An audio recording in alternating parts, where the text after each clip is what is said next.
Hey, hi, hello, how are you? I'm Pia and today I'm going to be doing my wrap up for the month of September.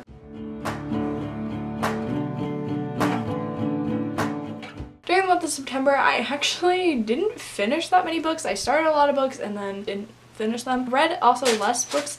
My cat. I actually read less books than I typically do. I think I read about 8. I'm just a mess, and I also said in my TBR I didn't think I would read that much, so I'm pretty happy with what I read. The first book I read this month was for a video, and that was The Hunger Games by Suzanne Collins. I really enjoyed this book, surprisingly. You can hear my full spoilery thoughts in my reading vlog. So I read this for the first time this month, and I really enjoyed it, and I ended up giving this 4 out of 5 stars. Today's emoji book rating is going to be the emoji that's kind of like the eyes are like this, and so is the mouth, because that's me. I'm like, just in general, nothing to do with this book, I'm just a mess. So I gave this 4 out of 5 stars. I really enjoyed it. I did not even think I was going to give it this high of a rating. I thought it was going to really like not stand the test of time, but it did, and I really enjoyed it. So I recommend, if you didn't pick it up, you missed the hype train when you were in middle school, to pick it up. And then I listened to the audiobook for My Favorite Half Night Stand by Christina Lauren. This is my 3rd Christina Lauren book I've read, I think. I've just been liking listening to the audiobooks of like contemporary romances, which is so strange. So basically this is about a girl who's like the only girl in her like group of guy friends.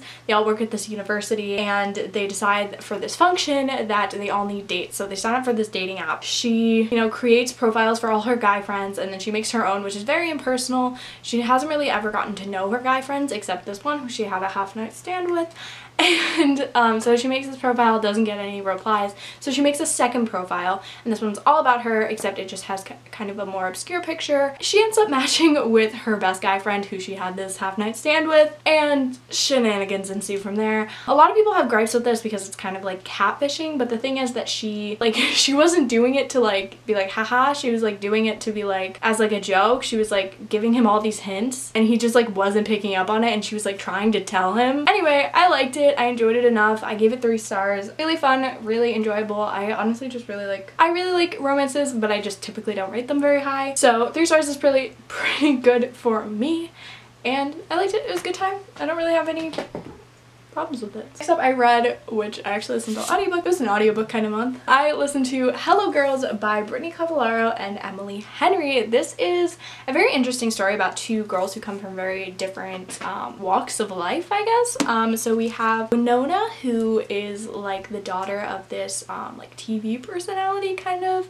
He's like the weatherman, and he's like this awesome person on camera, but he's super abusive. And she has this mother who supposedly died, but there's a little bit more to the story. And then she becomes friends with Lucille, who has had a rough go of life. She's always working, always helping to support her family. Her mother's hasn't been supporting the family, and her brother's like a drug dealer. So they eventually make an unlikely friendship, and they decide to run away together. It's pretty funny, pretty cool, very predictable. I liked it enough. I had a fun time reading it. A lot of the like plot twists were, you know, just meh. They kind of fell flat for me. So I did end up giving this 3 out of 5 stars. I thought it was really enjoyable. It was fun for what it was, pretty surface level. Nothing too crazy or deep, but I really liked the perspectives. I thought they were really uniquely done. Pretty cool. So then I read a graphic novel, which was Mooncakes by Suzanne Walker and Wendy Yu, I want to say. I read this for free on NetGalley, and I really enjoyed it. It hasn't come out yet. This is about a witch and her 2 grandmas, and do you believe she kind of is rekindling this romance with a non-binary werewolf, and it's pretty cool, pretty fun. I gave it 4 out of 5 stars. It's super sweet and cozy, like the best vibes. I really like my review for this. It gives me the warm and fuzzies, cute ass romance, a little bit of like a spooky kind of witchy, you know, villain and stuff. It's nothing crazy, but I thought it was a really unique story with really cool cast of characters, very diverse. I really enjoyed it, and I liked learning what mooncakes were. Then I read Nevermore, The Trials of Morgan Crow. I have had this on my TBR for what feels like forever, and I absolutely loved it. I'm not even surprised. This is about Morgan Crow, who was born on Eventide, which is basically the most unlucky day, and she's supposed to die on her 11th birthday, but instead she gets whisked off by this guy named Jupiter North and brought to a place called Nevermore. There she is set to begin these trials to join the Wondrous Society. It's great. Basically, I loved it. It was such a good time. I really recommend this book. I love middle grade. Like, every time I read a middle grade, I'm like, oh yeah, I love it. And I think that's perfect for all ages. I mean, I feel like anyone could read middle grade and would like it, especially this book. I gave it 5 out of 5 stars. It's so whimsical and imaginative, and like there was literally no part of this that I didn't like, except that I don't own the sequel. And then I actually DNF'd a book this month, which was really unfortunate. This is an arc I got off of NetGalley, and this is called Orpheus Girl by Bryn Rebel Henry. That was about, it's a really short book. It's like 176 pages or something. Oh my god, I got it right. This is not coming out until October 8th. I have no idea when this video goes up. I DNF'd this at like page 100-ish, and I just like couldn't get into this book. Like, at the surface, it was very cool. It's about this girl who goes to like a conversion therapy kind of camp, like Christian camp, with her girlfriend in this like very Christian-centric town. And I was like, yes! But the entire time, it literally felt like an essay for Orpheus, and it was just like, I'm like Orpheus because I do this, and like Orpheus, and like, and I'm like, can't you just like leave that up to like the reader to like figure out why you're saying you're so much like Orpheus? Like, it was just spoon feeding you like information and like analysis of this story, and I was like, there wasn't enough story to be analyzed, if that makes any sense. So I was over it. I was like, I'm not wasting my time, I have other shit to read, so I skirted on out. It has a great cover.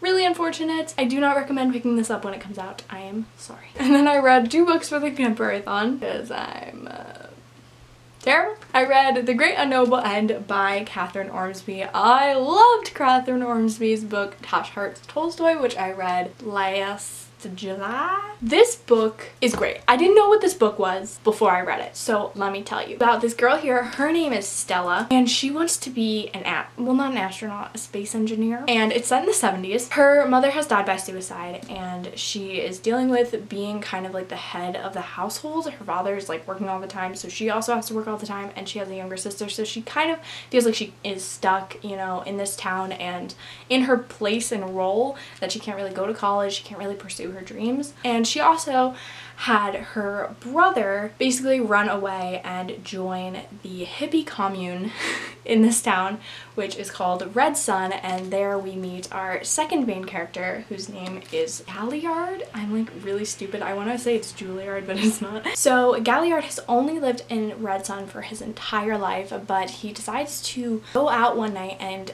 encounters Stella, and their paths intertwine. And there's like weird stuff going on in this town. Animals are dying. It's like pouring red like blood. It's like really weird shit is happening, and then there's like an unknowable end coming soon, and it's basically a lot. But I really loved these characters. I loved this story. Was just so incredible. It's like nothing I've ever read. I gave this 4.5 out of 5 stars. I think it was so powerful and so moving, and dealt with things like grief in such a lovely way. It also had representation for Tourette's, which I loved, and dealt with like suicide and things like that I think were handled in a really interesting way, and it didn't feel like you were like reading a story about grief. It just felt like you were following these characters and really getting to know them, and I absolutely adored this book, and I recommend that everyone reads it because I have not heard anyone else talk about it. The last book that I read this month was American Royals by Catherine McGee. This is a story basically just if instead of having the first family of the United States, we had a royal family. I was very disappointed in this book. It's super romance heavy, which I'm like fine with. Like, I love romance, it's okay usually. But I just like wasn't into it. It's also very whitewashed and straight. There's one character who's not white and has 2 moms, but other than that, there's really lack of representation here. The characters did really get on my nerves, and I really didn't feel like they were very well developed at all. Yes, it did pick up towards the end. I kind of like some of the like I was like give or take. I mean, I was kind of rooting for them just because like, yeah, but like it's a romance and it's a series, so like, you know, shit's gonna go down. So yeah, pretty predictable. I think I gave this 2.5 out of 5 stars. Nothing really special, unfortunately. I was really excited for this. I pre-ordered it, and yeah, so I doubt I will continue with the series unless I hear amazing reviews, but I'm really sad. Anyways, those are all the books that I read during the month of September. I hope to read a ton more in October just because I don't have as much going on. Yes, make sure to watch my October TBR to see what I'm planning on reading next month. Thank you for watching. Let me know what you guys read. If you read any of these books, let me know that you are planning to read the ones that I recommend, because it makes me feel like I make an impact on the world. And yeah, like, comment, subscribe, do all the things, and I will see you in my next video. Bye!